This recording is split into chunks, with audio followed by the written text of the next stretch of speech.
Hello மக்களே, welcome to our channel. வாங்க வீடியோக்குள்ளே போகலாம். நீங்கள் பார்த்துட்டு இருக்கிறது கருப்பு எள்ளு லட்டு எப்படி பண்ணலாம்னு சொல்லியிருந்தா, இந்த கிண்ணத்துக்கு 3 கிண்ணம் எள்ளு எடுத்து நல்லா க்ளீன் பண்ணி, சின்ன பொடி பொடி கல்லுகள் இருக்கலாம், அதனால் க்ளீன் பண்ணினேன். அது பிறகு ஒரு கடையில் போட்டு நல்லா ஃப்ரை பண்ணேன்.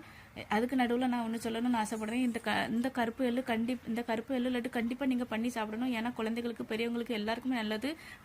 ஃப்ரை பண்ண பிறகு ஒரு பாத்திரத்தில் மாற்றிடலாம். அதே கிண்ணத்துக்கு ஒரு கிண்ணம் வேறு கடலை எடுக்கலாம். அதையும் நல்லா ஃப்ரை பண்ணி தோல் உரித்து ஒரு மிக்சி ஜாரில் மாற்றிக்கலாம்.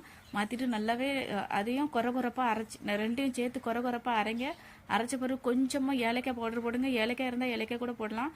அப்புறம் இது ஜாகரி பவுடர்னா என்ன, வெல்லம் பவுடர் இருந்துச்சு, அதனால் நான் போட்டேன். நீங்கள் கருப்பட்டி கூட போடலாம். அது போட்டால் இன்னும் கொஞ்சம் சுவையாக தான் இருக்கும். இது கூட நீங்கள் நட்ஸும் சேர்க்கலாம்.